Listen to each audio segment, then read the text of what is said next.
সে মাদক আসক্ত হইয়া দুইটা ছুরি নিয়ে আমার ঘরে ঢুকছে, আমরারে বাইর করে দিছে, ভয়ে আমরা গেছি গে।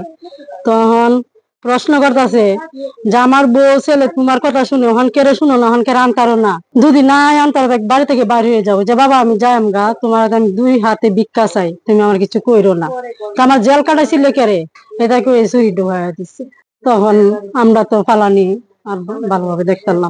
থেকে বাইরে বাইরে সোজা আমাদের ঘরে আসতে আসার পর বলতেছে যে ঘর থেকে বাইরে যাওয়ার জন্য, তখন আমরা ছুরি দিয়ে দৌড়াই দিচ্ছে। তখন আমরা এদিকে গেছি, গেলে তারপর দাদারা কইতেছে আমার বউ না আপনার কথা শুনে না কিতার লাগিয়ে, এই কইয়া দাদার বুকের মধ্যে ছুরি দিয়ে আঘাত করছে। দাদা শুধু কইছে যে আল্লাহ গো মায়া গো আমারে বাঁচাও, এই শব্দটা আমরা শুনছি। শুনে পরে আমরা দৌড়াই গেছে, আমরা অন্য জায়গায় গিয়ে লুকাইছি। ওর মনে হয় যে বাবা দেখলে ওর শরীরের মধ্যে চুলকানি উঠে, ও একটু মাদকাসক্ত তো কিছুটা লোকা। ওর বাবা কিছুদিন আগে মনে ওর জেলেও দিছিল। জেলে থাকার পরে জেলে যখন ছিল ওর বাবা ওর জন্য কান্নাকাটি করছে, কবে আসবে কবে আসবে। আসার পরে বাবা থেকে আনছে ছেলেকে, যাবি না। আনার পরে এই বাপের উপরে আক্রমণ, 2 দিন পর পর ঝগড়া। হ্যাঁ, অন্য যে কোনো জায়গায় কোনো কিছু হইলেই বাপের উপর ও আক্রমণ করে।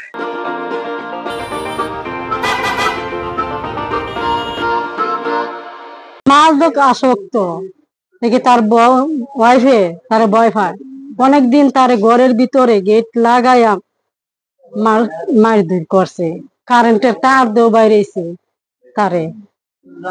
এই ছুরি গলাত গেটের ভিতরে বিল্ডিং এর নিতে বইরে তার মেয়েরেও তার ওয়াইফেরও ছুরি দেখা ভয় দেখা, এই কারণে হেরা চলে গেছে। হেরার সব চাপ হন আমার শ্বশুরের গাড়ে ফালছে। এই কারণে হেরার দ্বারা আমার শ্বশুর গেছে, কিন্তু হেরারে আনতে পারে না দেখে আজকে সে আমার শ্বশুর এমন নির্যাতন করছে।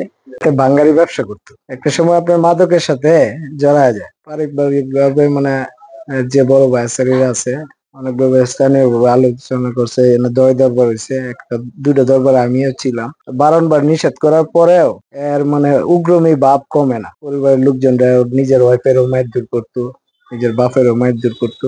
এগুলো নিয়ে বারংবার দয় দরবার হওয়ার পরেও যেহেতু এরা এই স্বাভাবিক পর্যায়ে আনতে পারে না, পরে ওর বাবা দিয়ে আপনার থানাতে একটা মামলা করে কোর্টে করছিল। কিছুদিন আগে আপনার জেলখানা থেকে বাইরে আইছে, আমরা দেখলাম যে ভালোই চলাফেরা করতেছে। কিন্তু এর ভিতরে বাপের আপনার ছুরি দিয়ে আঘাত টাঘাত করছে, পরবর্তীতে বাইকে মুড়ে গিয়ে আপনার লোকজন আনছে, আইনের পরে মেডিকেল নিছে, পরে তো মারা গেল ওনার আব্বা। পিতা পুত্রের মধ্যে ঝগড়া হয়, ঝগড়া এক পর্যায়ে সেই ছুরি দিয়ে আহত করে। আহত হলে তাদেরকে মেডিকেলে নিয়ে যায়। মেডিকেলে নেওয়ার পরে আনুমানিক 5টার দিকে ডাক্তার তাকে মৃত বলে ঘোষণা করেন। এই ঘটনায় আমরা আইনগত ব্যবস্থা নিচ্ছি। স্থানীয় লোকজনদের মতে এবং আমাদেরও আগের পূর্ব ধারণা সে মাদকে আসক্ত ছিল। আসামি পলাতক, আমরা গ্রেপ্তারের চেষ্টা অব্যাহত আছে।